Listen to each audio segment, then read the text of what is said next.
Humans are weird. Let's work it out. Sleep state. Dim red spectrum light, a concession to the few but increasing human guests the hive hosted, lit the round corridors of the hive's storage dens. A few roots, too thick to be easily trimmed, wandered down the walls and spread over the floor. Second cousin easily lifted her feet over these as she noted the marks carved over each door. She finally saw what she was looking for, the symbol for warmth and comfort, modulated with the symbol for membranes. She put her hand out to brush aside the hanging barrier and entered the inner room of the storage den. Inside the crowded room, she examined the pile of absorbent materials, pollen covers, and thermal insulation with a critical curl to her antenna. She glanced over the rows and worked her mandible. "Blankets," she said softly, "a quarter the length longer than the human and about a tenth of his mass." The human in question, one first plant geneticist, had willingly submitted his biometrics to the hive medic before arriving, so this decision should not be difficult. She paced down the shelves, passing rags, dabbed towels, and shrouds without really noticing them. She reached the larger thermal covers that First Father had commissioned for their human guests. She reached out and touched a dark mass of fabric and snatched back her hand with a click of annoyance.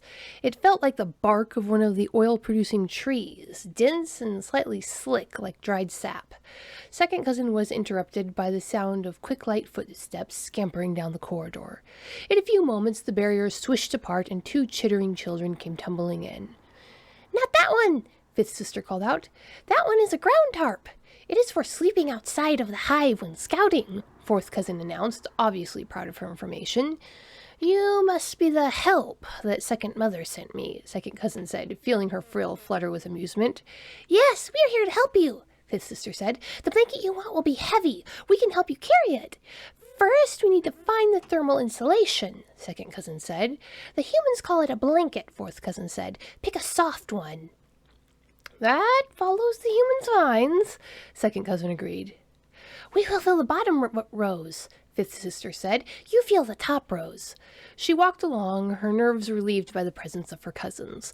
Their chittering was an enjoyable contrast to the muted dimness of the storage dens. Her fingers traced over the soft surface of a natural fabric. "I have found a soft one," she announced. "Treated seeds and transport fibers."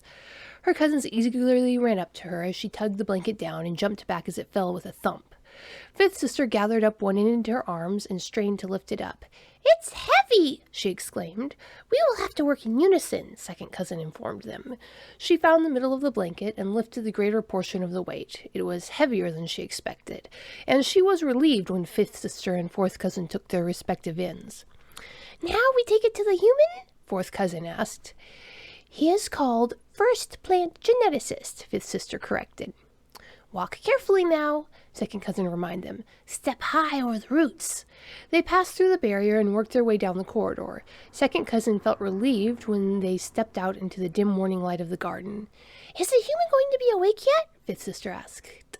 "Second father says that humans are very tied to the sun, and they aren't always aware early in the morning." "I checked his schedule," second cousin assured her. "He should be coming aware just as we arrive." The two younger cousins kept chattering as they passed through the garden and into the guest quarters. The squat square buildings the humans preferred still looked very alien to second cousin, and she couldn't help twitching a bit as she stepped up the stairs and onto the structure. Fifth sister, in the lead, used a foot to open the door to First Plant Geneticist's bedroom, and they trooped in with the heavy blanket. "Whoa!" First Plant Geneticist sat up suddenly from the bizarre supine position he rested in and narrowed his strange fleshy eyes at them. "Huh?" "We brought you that heavy blanket you said you wanted yesterday," fifth sister announced, dropping her hand on the floor with a thump. "Blanket?" the human said, blinking his eyes. "It will make you more comfortable when you sleep," fourth cousin announced, scampering up to his raised platform bed. "Right," the human said slowly, running his eyes along the blanket spread out on the floor. "What is wrong with your face, First Plant Geneticist?" fifth sister suddenly asked. He blinked at her in confusion. "Fifth sister!" second cousin said, her frills stiffening in horror. "What?" fifth sister demanded. "His face membrane is all droopy. First teacher said that means humans are sad." She tilted her head and stared at him. "Do you miss your hive?" she demanded. I am sorry, second cousin interjected. Fifth sister is still very young. It's okay, the human said, his voice growing more clear. I have a little sister back home, too. He pulled out the fleshy coverings of his mandibles and exposed his blunt white teeth as he focused on fifth sister. I am a little sad, he admitted. It is very clever of you to be able to tell that from looking at my face. Why are you sad? Fourth cousin demanded. Do you miss your sister? Well, the human said, opening his mouth in a gaping gesture as he drew in a deep breath of air. I do miss my second sister, but he paused as he swung his long, thick legs over the side of the bed. That's not why I look sad this morning. Thanks for the blankets. He bent down and lightly picked up the massive blanket with one hand and tossed it on the bed. Why are you sad? Fifth sister demanded. I had a sad dream, first plant geneticist said. But it was just a dream? Fourth cousin asked, tilting her triangular head to the side. The things humans have where you see things that aren't real while you sleep? Yeah, the human said with another gaping gesture of his mouth. What did you see? Fifth sister demanded. Second cousin was aghast at their rudeness, but couldn't deny she was curious too. I can't remember, the human admitted. How can you be sad about something that wasn't real that you don't remember? Fourth cousin demanded. The human blinked at her for a few long moments and then burst out laughing. I don't know, he admitted. It's one of the great mysteries of life. Look, thanks for the weighted blankets, but I need to get dressed now. What are you going to wear today? Fourth cousin asked. We will help you get dressed, fifth sister announced. The human skin flushed red, and while second cousin didn't exactly know what that color meant in a human, she doubted it was anything good. We will not help him get dressed, she said firmly. We are leaving now. The younger two protested, but they did have other tasks to attend to, and the human shot second cousin a grateful smile as she herded them out into the garden.